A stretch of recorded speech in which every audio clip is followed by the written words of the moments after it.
Shalom. Shalom. Selama kita nggak lihat cuma Tuhan di tempat ini, orang boleh berkumpul bersama dalam satu sukacita yang luar biasa. Tidak berlama-lama saya rindu, dan ini yang Tuhan taruh bagi saya kepada jemaat Tuhan. Ini merupakan lanjutan daripada serial kebenaran firman Tuhan yang sempat dahulu kita sampaikan. Jadi kita percaya jemaat Tuhan selalu mengikuti apa yang kita sampaikan dari sebelumnya, dari Armadidi, orang pernah sama-sama di sana. Dan ini merupakan sambungan dari setiap serial kebenaran firman Tuhan. Tentu makanan susu untuk anak-anak. Semakin hari orang semakin dewasa, berarti orang harus bisa makan, mencerna makanan yang lebih keras lagi. Firman Allah pada saat siang hari ini berbicara mengenai memindahkan hati kita ke sorga.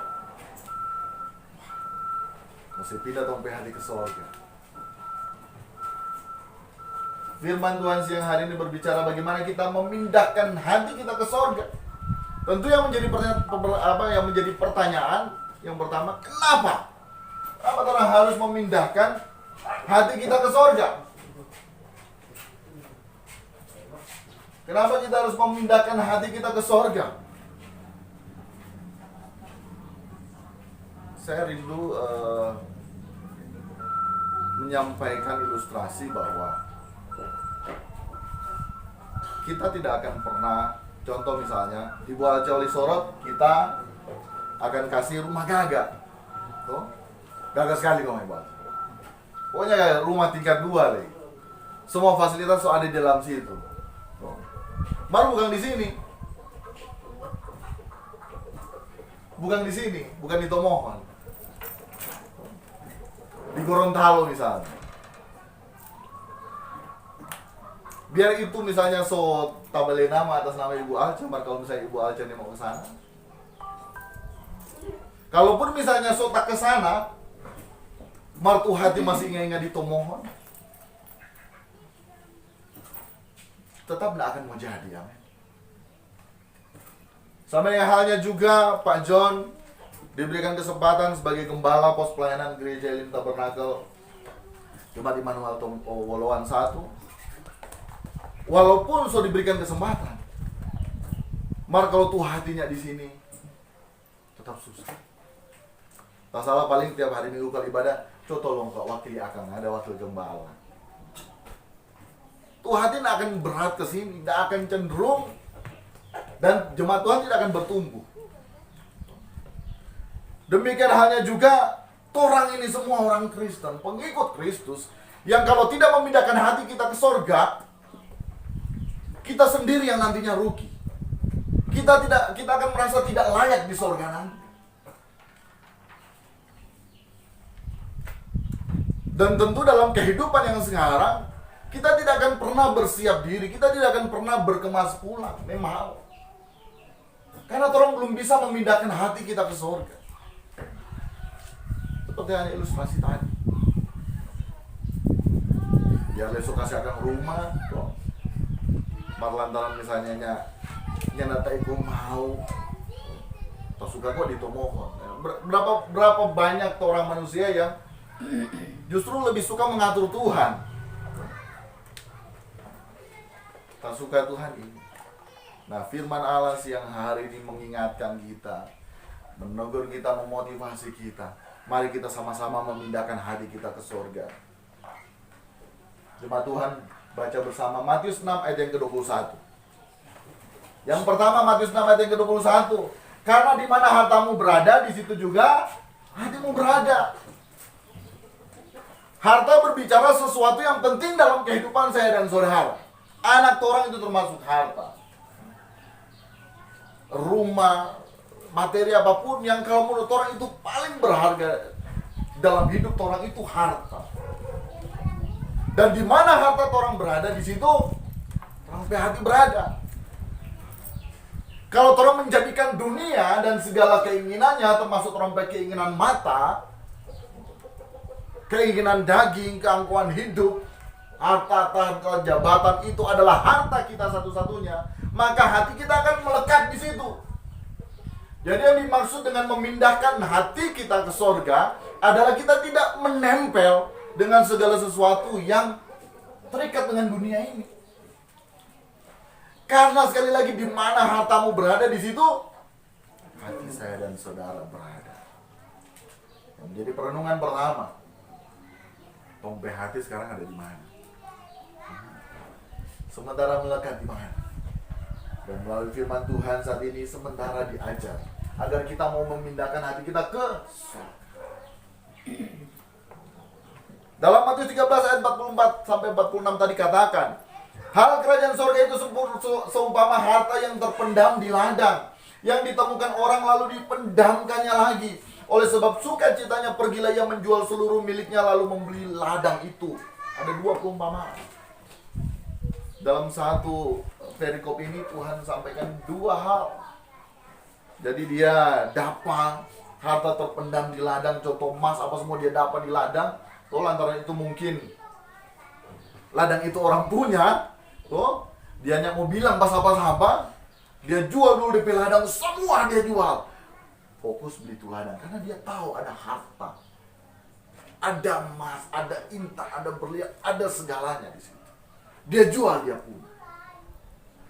Yang kedua itu seumpama seorang pedagang yang mencari mutiara yang indah.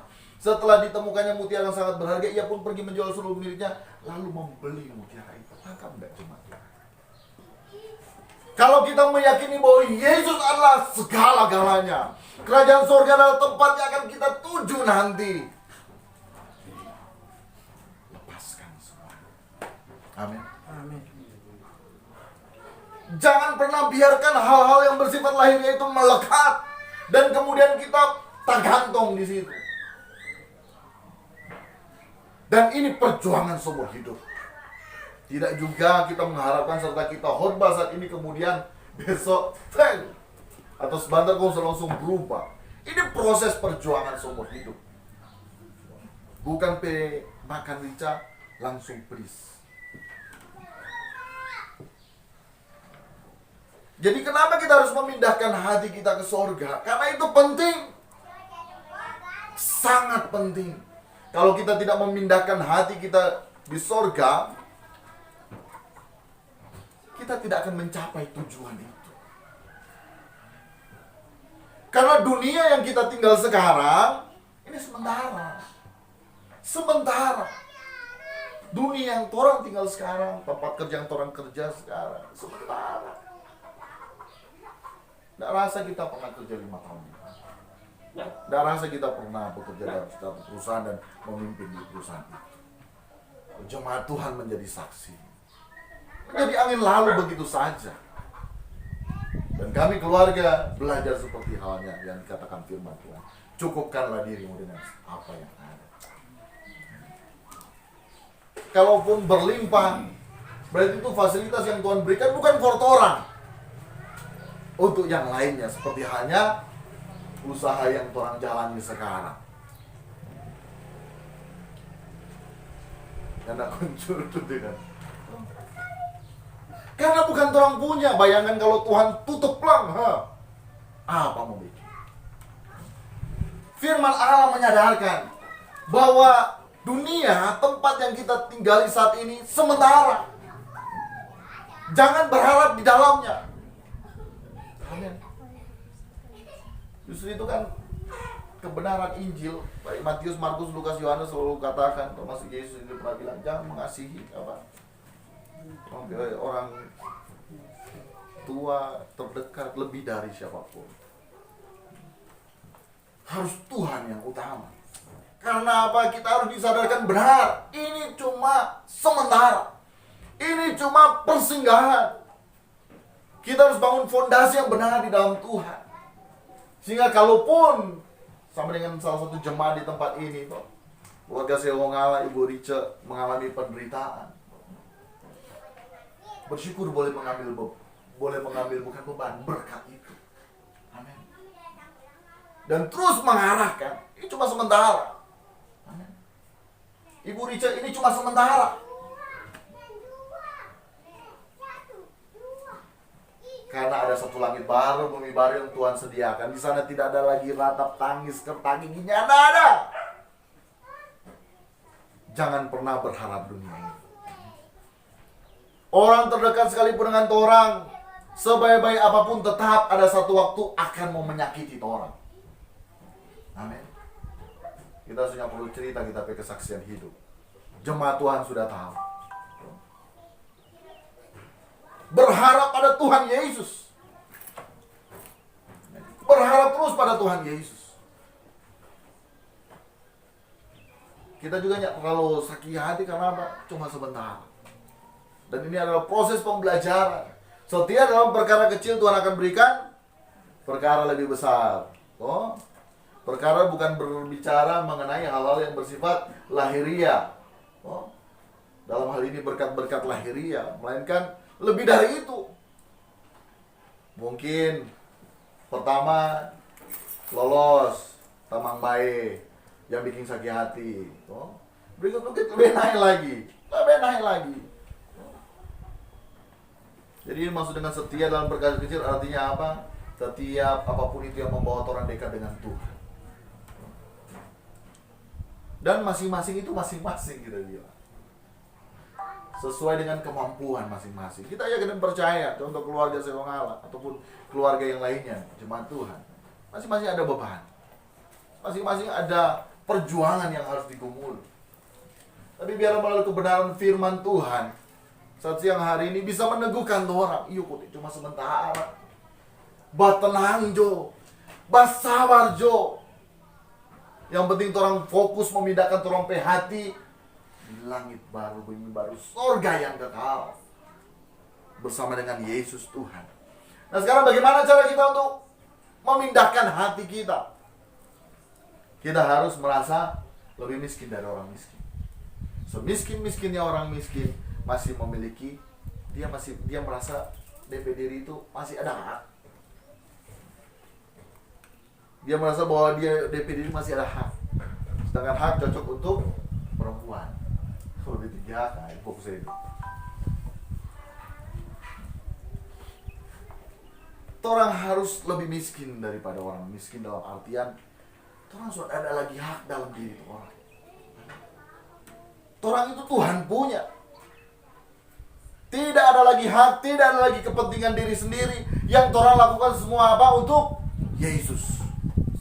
Orang bekerja untuk Yesus. Orang bernafas untuk Yesus. Orang melakukan apapun untuk Yesus. Orang melayani istri, melayani suami, melayani anak-anak, melayani orang tua untuk Yesus. Amin. Justru itu keluarga-keluarga, suami istri, orang harus bisa mengasihi suami orang karena orang mengasihi Yesus. Amin. Orang juga harus mengasihi orang anak-anak karena orang mengasihi Yesus. Sepertinya lagu Kasih Ibu. Hanya memberi, tak harap kembali. Karena yang dilakukan kalau dalam konteks kebenaran saat siang hari ini untuk Yesus. Dan itulah bahagia sejati. Itu bahagia sejati. Berapa banyak rumah tangga yang pecah karena awalnya salah. Tapi Tuhan sanggup memulihkan. Yang penting orang merubah. Orang merubah, orang mindset bahwa apa? Pernikahan adalah memberi. Bukan mengharapkan menerima. Demikiannya dengan orang berhubungan dengan Tuhan.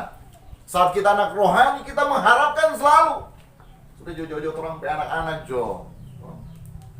Waktu masih kecil, aduh kalau dong pe minta, aduh apalagi kalau sudah bayar di tanah. Mau nak mau kasih. Toh, betul? Atau salah kita? Maka kalau semakin dewasa, Bang Erik biar. Kasih gue dia malu sendiri kan begitu. Jadi memberi. Bahagia yang sesungguhnya adalah bagaimana kita memberi. Termasuk dalam kehidupan orang lain. Bagaimana orang mau memberi yang terbaik untuk Tuhan. Mungkin waktu anak-anak Tuhan, tolong Tuhan, serta dewasa. Sampai sekarang orang keluarga pun terus belajar Tuhan. Kami hanya mau menyenangkan-Mu Tuhan. Apa Tuhan yang harus kami beri Tuhan? Apa Tuhan yang harus kami beri Tuhan? Tuhan, sekalipun dagingku dan bagianku habis menyala. Tuhan, gunung batu, waktu torang mengalami COVID, orang harus di rumah nih, boleh kemana-mana. Orang setiap hari memuji, menyembah. Orang baca firman, orang merenungkan bersama. Terus Tuhan, sekalipun daging kami dan bagian kami. Kalau mau pikir Tuhan mau dapat apa? Tapi bagaimana kami tetap terus mau menjadi berkat. Amin. Berdampak. Jadi semua apapun itu Tuhan sebenarnya Tuhan lakukan untuk Tuhan. Dan dalam Roma 14 ayat 6 sampai 8 dikatakan, siapa yang berpegang pada suatu hari yang tertentu ia melakukannya untuk Tuhan. Dan siapa makan ia melakukannya untuk Tuhan, sebab ia mengucap syukur kepada Allah. Dan siapa tidak makan ia melakukannya untuk Tuhan, dan ia juga mengucap syukur kepada Allah. Sebab tidak ada seorang pun di antara kita yang hidup untuk dirinya sendiri, dan tidak ada seorang pun yang mati untuk dirinya sendiri. Sebab jika kita hidup untuk Tuhan. Dan jika kita mati untuk Tuhan. Jadi baik hidup atau mati kita adalah milik Tuhan. Amin. Ini meneguhkan saya dan saudara. Amin. Tolong lakukan semua untuk Tuhan. Orangnya tidak mau sakit hati. Amin. Jadi biar dompet perlakuan apa, kan terbikin buat Tuhan, bukan buat orang. Banyak kan yang salah orang lakukan untuk orang lain. Gembala pos pelayanan mungkin bisa saja mengecewakan, tapi kalau orang melakukan untuk Tuhan, orang tulus hati, amin, penuh sukacita, penuh berkat Tuhan dalam diri orang. 1 Korintus 10:31, aku menjawab, jika engkau makan atau jika engkau minum atau jika engkau melakukan sesuatu yang lain, lakukanlah semuanya itu untuk kemuliaan Tuhan. Bayangkan, sedangkan makan minum saja perkara simple, perkara kebutuhan pokok, makan minum lakukan untuk Tuhan. Engkau melayani istrimu, engkau melayani anakmu, engkau melayani suamimu, engkau melayani orang tuamu, lakukan untuk kemuliaan Tuhan. Lakukan untuk Tuhan. Lakukan untuk Tuhan. Lakukan untuk Tuhan. Kolose 3:21 yang terakhir, dan segala sesuatu yang kamu lakukan dengan perkataan atau perbuatan, lakukanlah semuanya itu dalam nama Tuhan Yesus sambil mengucap syukur oleh Dia kepada Allah Bapa kita. Artinya apa? Semua yang orang perkatakan, semua yang orang lakukan, semua untuk Tuhan. Kenapa dari orang banyak yang sakit hati? Tuhan, kita semakin baik-baik Tuhan pada Dia Tuhan. Kita sujaga, kita berkata-kata perbuatan Tuhan. Ma dia bikin begini Pak kita Tuhan. Karena motivasinya itu bukan untuk Tuhan. Mau dihargai. Berarti belum melepas hak. Orang mau belajar, memindahkan hati ke surga. Amin. Dengan orang mau melepas hak, tolong lakukan semuanya untuk Tuhan. Amin. Kebenaran firman Tuhan.